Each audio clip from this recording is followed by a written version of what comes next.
kwanza hongereni sana kwa kuishi majini.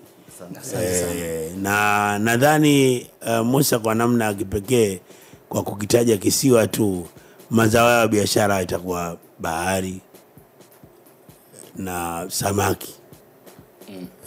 Kisa kisiwani unalima nini? Kwani kisiwani hamna mazao? Eti mnalima pale. Sogeni vipaza. Mnalima hapo. Kinaitwa kisiwa gani? Nyororo. Nyororo au nyororo? Nyororo. Mnalima nyororo pale? Hapana. Hapana. Mlimi pale ni uvuvi. Ni uvuvi tu. Shughuli za pale ni uvuvi. Ndio shughuli kubwa Kabisa. I see. Na vijana kuna watu wangapi pale? Takriban watu 800 sasa hivi. 800. Ambazo wanaishi moja kwa moja pale, wanaingia na kutoka. Ya, wanakuwa wanaiko hapo ambao wanaishi na wengine wanakuwa ile kutoka, wanaingia na kutoka. Kina muda gani? Wanajenga nyumba? Kina muda gani hiki? Maana kusema kwamba watu wanaishi cha muda mrefu kwa sababu mimi nipo pale toka na 2006. Kwa hiyo una miaka nimewakuta watu 19 kuna nimewakuta baba zangu wadogo, nimewakuta wajomba zangu, nimewakuta kila rika na wazima, yani hivyo. Yaani umezikuta familia. Na hapo nyuma kulikuwa nakaliwa na wanaume watu. Lakini hivi tupe historia kidogo. Mimi natamani nisikie hiyo historia. Maana mimi nimechanganya. Unasemaje Nyororo alafu wanaishi wanaume watupu? Historia inasema walikuwa wanaishi wanaume watupu. Karibu. Asante.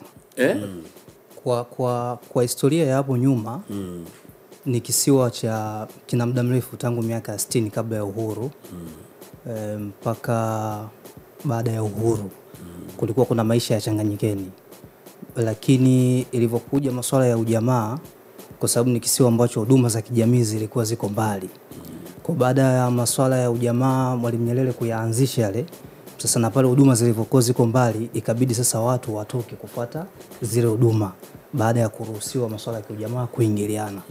Kwa hiyo walivyokuwa wanatoka kufuata huduma, sasa kuna wengine ndio wakawa tabaki huko hawarudi. Na ikaenda ikafika kipindi mpaka sasa pale kuna baadhi ya watu wakahama, kuna wengine wakabaki. Sasa kwa sababu kulikuwa hakuna huduma za kijamii kama huduma za afya, shule, ikabidi baadhi ya watu kuhamisha familia zao na kubaki wanaume kwa ajili ya kufanya zile shughuli za uvuvi, lakini huduma wanapeleka sehemu ambapo familia zao zilipo. Kwa ndio ikaenda ile asili watu wakalisi mpaka kufikia sisi tunakuja. Kwa miaka katikati hapa kukawa hakuna wanawake kulingana na hakuna huduma za jamii, ila watu walikuwepo tangu miaka 60. Kwa sasa wanawake wapo? Wapo. Maana yake kuna shule? Hapana. Zahanati? Hakuna. Hizo huduma bado hazipo na zipo sababu zinazopelekea hizo huduma zisiwepo. Kwanza hapa katikati baada ya kutokuwepo kwa wanawake kukawa kuna vitu vingi vinaendelea. Inasemekana kwamba kuna matatizo ya ujangili, lakini watu wanaporwa, kuna shughuli za uuzaji wa madawa. Hasa kwa ajili ya kuondoa zile scenario ikabidi sasa tuandae utaratibu wa kurudisha tena wanawake ili kuonyesha kwamba hatuko hivyo. Lakini japo tumerudisha wanawake hakuna hizo huduma za kijamii. Kwa hiyo tunaishi kitokea dharura, tuna taratibu ambazo tunazifanya. Tunatoa faiba kupeleka watu hospitali na kurudisha, lakini zile huduma za kwanza ndogo ndogo tunazifanya kama sehemu ya utawala. Sawa. Mimi nimeona malalamiko yenu kupitia group letu la kipindi. Taratibu ambazo mnazililia hapo kisiwani kwenu ni kuhusiana na haki ya kupiga kura. Sahihi. Nini mnacholalamikia hapo kisiwani? Kwanza mlishawahi kupiga kura huko nyuma? Au ndio mnaitaka sasa hiyo haki? Hapo zamani kwa miaka hiyo iliyopita siwezi kuisemelezea sana. Kwa miaka yenu? Kwa miaka yetu hii. Nyinyi ndio viongozi kwa sasa. Sisi kwa miaka yetu nakumbuka 2020 pale hatukupiga kura. Ila tulitoa watu, lakini walishindwa watu wote kutoka kwenda kijijini kwetu, maana pale kuna umbali kama wa maili 16 kwenda sehemu ambayo kijiji chetu ndo kilipo. Kutoka kisiwani, lakini kuna wastani wa maili 21 kwenda makao makuu ya wilaya Kirindoni. Kwa hiyo tukatoa watu kwenda kijijini kwetu kwenda kupiga kura mwaka 2020. Mwaka huu tukaona hapana, watu wengi walikosa haki ya kupiga kura. Kwa tukaomba, na alikuja mbunge wetu, tukamwomba kwa mwaka huu daftari tunaliomba lije hapa, kwa sababu tunavotoa fiber labda 3 au 4 unakuta wanaenda watu 60 kati ya watu 600 au 700. Kwa hiyo daftari la serikali za mitaa likaja pale pale, tukaandikishwa na tukapiga kura, ila hili daftari la kudumu ndo halikufika na hatujajua nini sababu. Na hili daftari la serikali za mitaa, mkurugenzi mwenyewe wa halmashauri alikuja kwenye uandikishaji na pia akatugia moyo kwamba daftari pia hili lingine litakuja kama nawaelewa. Kwa hiyo nyinyi hapa mnacho kihitaji ni kwamba kituo cha kupiga kura kiwepo kwenye kisiwa chenu mnachofanyia shughuli, ili kuondoa hizo cost za kuwapeleka watu kijijini, ama nini hasa kilio chenu? Kilio chetu daftari hili lije pale pale, kwa sababu kusema kutoa watu labda 700 au watu 1000, kwanza tunatumia gharama kubwa sana kusafirisha watu, kwa sababu unakuta fiber moja inachukua labda watu 20 au watu 30, na kutoka hapo kwenda kijijini maana yake ni wastani wa lita 30 mpaka 40 za mafuta. Nani anagharamia hiyo fiber? Sasa maana yake kama sisi uongozi wa kisiwa pale ndo tugharamia hizo gharama kwa hela yenu, kwa hela yetu, kitu ambacho hatukiwezi. Wananchi hawachangii chochote. Wananchi wana uwezo wa kuchangia, lakini pia wanaweza wasichangie, lakini jinsi atakavyoguswa yeye, jinsi ambavyo mtu atakavyoguswa. Lakini kimsingi, kwa nini wachangie? Kwa nini wengine wafikiwe, sisi tusifikiwe? Tofauti iko wapi? Tukiwa wote ni Watanzania na tuna haki moja yenye kufanana. Kwa nini watu wanaokaa visiwa labda vya Bweju, Jibondo, Chole, Juani wanafikiwa? Kwa nini sisi tusifikiwe? Kwa nini sehemu ambazo zina watu ambao kisiwa kina watu labda 200 au 300 wanapelekewa daftari? Kwa nini sehemu ambayo ina watu 700, 1000 tusiletewe? Na kwa nini serikali za mitaa tuletewe ili tusiletewe? Kisiwa chenu kipo wapi? Kiko wilaya ya Mafia, mkoa wa Pwani, kata ya Kirongwe, kijiji cha Banja. Na malalamiko nani? Mbunge wenu ni nani? Mbunge wetu Kipanga. Na Kipanga alikuja. Omar Kipanga. Omar Kipanga. Naam, naibu waziri wa elimu.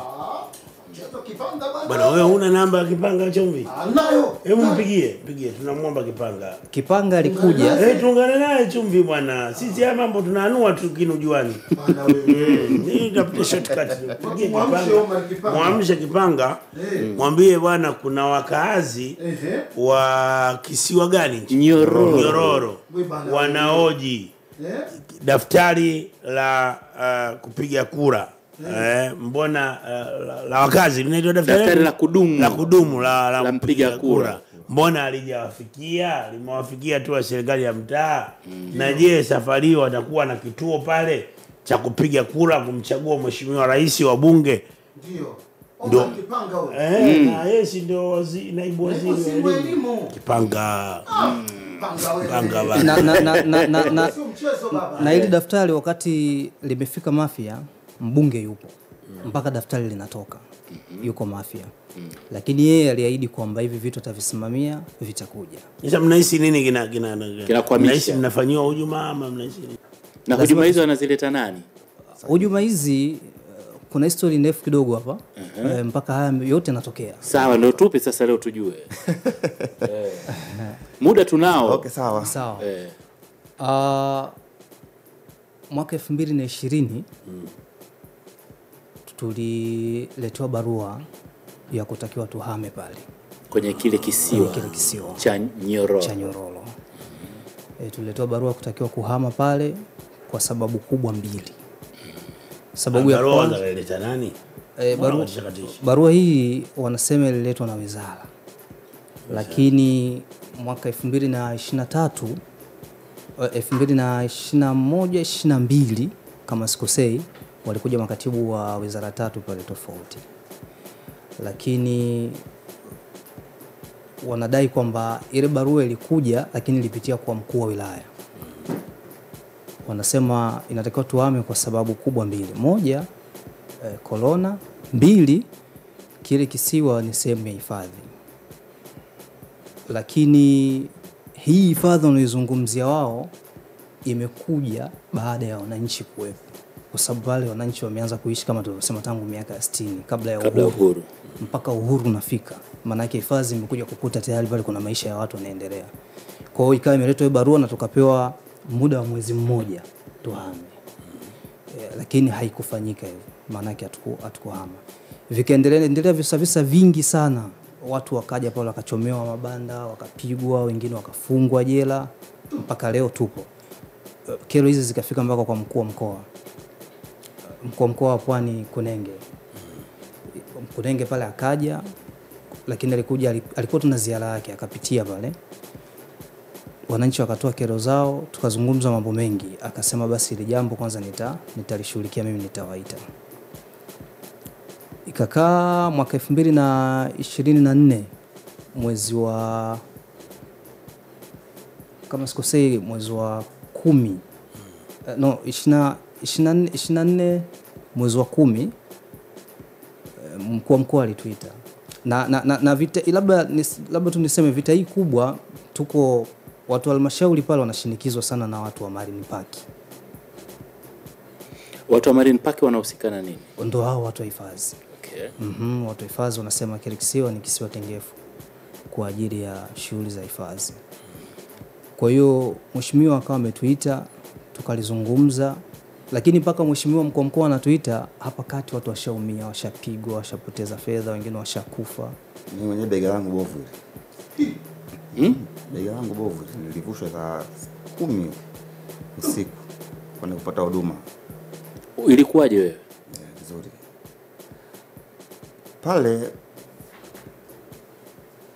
Pale ni kisiwani na pale tunaishi muda mrefu kama nilivyokuambia hapo awali, si ndio?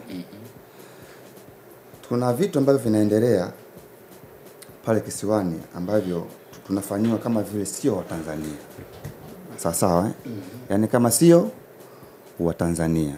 Nikisema kama sio wa Tanzania ikitukiwa na maana kama hatuna uhuru wa kuwepo pale kukaa au kuishi kufanya shughuli za kutafutia.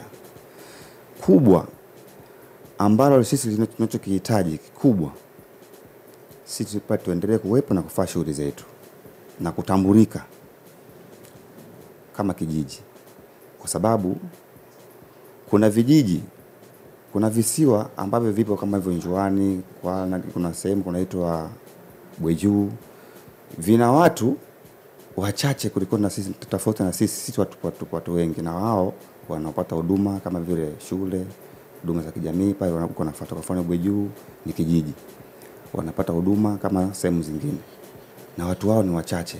Kwa nini sisi Nyororo tusiwe sehemu ya kijiji au kitongoji, tukaweza kufanya shughuli zetu na tukapata huduma ya kijamii, ikiwemo labda hospitali, shule na vitu kama hivyo? Kwa sasa hivi tupo watu wenye jinsia mbili tofauti, kuna wanaume na wanawake.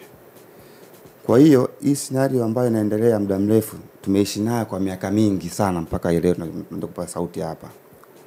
Yaani kilio chetu sisi kikubwa, sisi pale kuwepo, tufanye shughuli zetu. Sasa hawa Marine Park ndo wanajifanya kwamba wao ndo wanahozi hivi visiwa. Hivi visiwa kama vile vipo chini yao wao kisheria. Sawa. Kwa hiyo akipatikana mwekezaji, kwa mfano sisi tena samani inakuwa haipo kwa muda ule. Sawa. Ushapata picha. Watakuja kwa staili aina yoyote, sisi tutaka sisi kutuondoa, ili mradi mwekezaji apate nafasi. Kwa hiyo nyuma ya pazia, umeelewa Hebu endelea. Kwa hiyo sasa kuna kisiwa kinaitwa Shungimbili, tupo jirani na sisi pale. Kuna Shungimbili, kuna Mbarakuni na hiyo Nyororo. Lakini hiyo Shungimbili sisi kwa tunafanya shughuli vile vile. Pale ndipo wakaanza sisi kutawanya pale. Okay, sawa. Baada ya sisi kutawanya tukasogea hiyo Nyororo. Na hiyo Nyororo ulishatolewa shilingi 2, si shilingi 2. Shilingi 2 tayari, na mwekezaji kishawekwa, yupo. Mkatolea. Na atutie hata mguu pale. Ukifika tu pale, hata ule mchanga pale huwezi kuruhusi kugusa. Yaani mita 200 hutakiwi kufika katika ile eneo. Umeelewa? Hata wavuvi wanaovua hawatakiwi kusogea katika ile eneo la mita 200. Changamoto sisi kubwa ndio hiyo.